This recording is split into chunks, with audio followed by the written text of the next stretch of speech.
Character by Samuel Smiles, Chapter 12, Part C. The case of Flinders the Navigator, who suffered a 6 years' imprisonment in the Isle of France, was one of peculiar hardship. In 1801 he set sail from England in the Investigator on a voyage of discovery and survey, provided with a French pass requiring all French governors, notwithstanding that England and France were at war, to give him protection and secure in the sacred name of science. In the course of his voyage, he surveyed great part of Australia, Van Diemen's Land, and the neighboring islands. The Investigator, being found leaky and rotten, was condemned, and the Navigator embarked as passenger in the Porpoise for England, to lay the results of his 3 years' labors before the Admiralty. On the voyage home, the Porpoise was wrecked on a reef in the South Seas, and Flinders, with part of the crew, in an open boat, made for Port Jackson, which they safely reached, though distant from the scene of the wreck not less than 750 miles. There he procured a small schooner, the Cumberland, no larger than a Gravesend sailing boat, and returned for the remainder of the crew, who had been left on the reef. Having rescued them, he set sail for England, making for the Isle of France, which the Cumberland reached in a sinking condition, being a wretched little craft badly found. To his surprise, he was made a prisoner with all his crew, and thrown into prison, where he was treated with brutal harshness, his French pass proving no protection to him. What aggravated the horrors of Flinders' confinement was, that he knew that Baudin, the French navigator, whom he had encountered while making a survey of the Australian coasts, would reach Europe first, and claim the merit of all of the discoveries he had made. It turned out as he had expected, and while Flinders was still imprisoned in the Isle of France, the French atlas of the new discoveries was published, all the points named by Flinders and his precursors being named afresh. Flinders was at length liberated after 6 years' imprisonment, his health completely broken, but he continued correcting his maps and writing out his descriptions to the last. He only lived long enough to correct his final sheet for the press, and died on the very day that his work was published. Courageous men have often turned enforced solitude to account in executing works of great pith and moment. It is in solitude that the passion for spiritual perfection best nurses itself. The soul communes with itself in loneliness until its energy often becomes intense, but whether a man profits by solitude or not will mainly depend upon his own temperament, training, and character. While in a large-natured man, solitude will make the pure heart purer, in the small-natured man, it will only serve to make the hard heart still harder. For though solitude may be the nurse of great spirits, it is the torment of small ones. It was in prison that Boetius wrote his Consolations of Philosophy, and Grotius his Commentary on St. Matthew, regarded as his masterwork in biblical criticism. Buchanan composed his beautiful paraphrases on the Psalms while imprisoned in the cell of a Portuguese monastery. Campanella, the Italian patriot monk, suspected of treason, was immured for 27 years in a Neapolitan dungeon, during which, deprived of the sun's light, he sought higher light, and there created his Civitas Solis, which has been so often reprinted and reproduced in translations in most European languages. During his 13 years' imprisonment in the Tower, Raleigh wrote his History of the World, a project of vast extent, of which he was only able to finish the first 5 books. Luther occupied his prison hours in the castle of Wartburg, in translating the Bible and in writing the famous tracts and treatises with which he inundated all Germany. It was to the circumstance of John Bunyan having been cast into gaol that we probably owe the Pilgrim's Progress. He was thus driven in upon himself, having no opportunity for action. His active mind found vent in earnest thinking and meditation, and indeed, after his enlargement, his life as an author ceased. His Grace Abounding and the Holy War were also written in prison. Bunyan lay in Bedford Gaol, with a few intervals of precarious liberty, during not less than 12 years. and it was most probably to his prolonged imprisonment that we owe what Macaulay has characterized as the finest allegory in the world. All the political parties in the times in which Bunyan lived imprisoned their opponents when they had the opportunity and the power. Bunyan's prison experiences were principally in the time of Charles II, but in the preceding reign of Charles I, as well as during the Commonwealth, illustrious prisoners were very numerous. The prisoners of the former included Sir John Eliot, Hampden, Selden, Prine, the most voluminous prison writer, and many more. It was while under strict confinement in the Tower that Eliot composed his noble treatise, The Monarchy of Man. George Wither, the poet, was another prisoner of Charles I, and it was also while confined in Marshalsea that he wrote his famous satire to the king. At the Restoration, he was again imprisoned in Newgate, from which he was transferred to the Tower, and he is supposed by some to have died there. The Commonwealth also had its prisoners. Sir William Devant, because of his loyalty, was from some time confined a prisoner in Cowes Castle, where he wrote the greater part of his poem of Gondelbert, and it is said that his life was saved principally through the generous intercession of Milton. He lived to repay the debt and to save Milton's life when Charles enjoyed his own again. Lovelace, the poet and cavalier, was also imprisoned by the Roundheads, and was only liberated from the gatehouse on giving an enormous bail.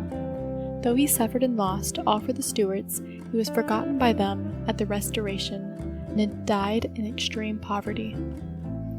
Besides Wither and Bunyan, Charles II imprisoned Baxter, Harrington, the author of Oceana, Pym, and many more. All these men solaced their prison hours with writing. Baxter wrote some of the most remarkable passages of his life and times while lying in the King's Bench prison, and Pym wrote his No Cross, No Crown, while imprisoned in the Tower. In the reign of Queen Anne, Matthew Prior was in confinement on a vamped-up charge of treason for 2 years, during which he wrote his Alma, or Progress of the Soul. Since then, political prisoners of eminence in England have been comparatively few in number.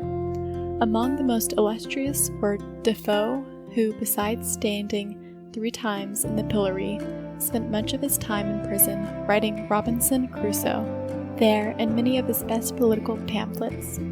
There also he wrote his Hymn to the Pillory and corrected for the press a collection of his voluminous writings. Smollett wrote his Sir Lancelot Greaves in prison, while undergoing confinement for La Belle. Of recent prison writers in England, the best known are James Montgomery, who wrote his first volume of poems while a prisoner in York Castle, and Thomas Cooper, the Chartist, who wrote his Purgatory of Suicide in Stanford Gaol. Silvio Pellico was one of the latest and most illustrious of the prison writers of Italy. He lay confined in Austrian jails for 10 years, 8 of which he passed in the castle of Spielberg in Menorvia. It was there that he composed his charming memoirs, the only materials for which were furnished by his fresh living habit of observation, and out of even the transient visits of his scholars' daughters and the colorless events of his monotonous daily life, he contrived to make for himself a little world of thought and healthy human interest. Kaczynski, the great reviver of Hungarian literature, spent 7 years of his life in the dungeons of Buda, Brunn, Kufstein, and Munkacs, during which he wrote a diary of his imprisonment, and amongst other things translated Sterno's Sentimental Journey, whilst Kossuth beguiled his 2 years' imprisonment at Buda in studying English, so as to be able to read Shakespeare in the original. Men who, like these, suffer the penalty of the law and seem to fail, at least for a time, do not really fail. Many who have seemed to fail utterly have often exercised a more potent and enduring influence upon their race than those whose career has been a course of uninterrupted success. The character of a man does not depend on whether his efforts are immediately followed by failure or by success. A martyr is not a failure if the truth for which he suffered acquires a fresh lustre through his sacrifice.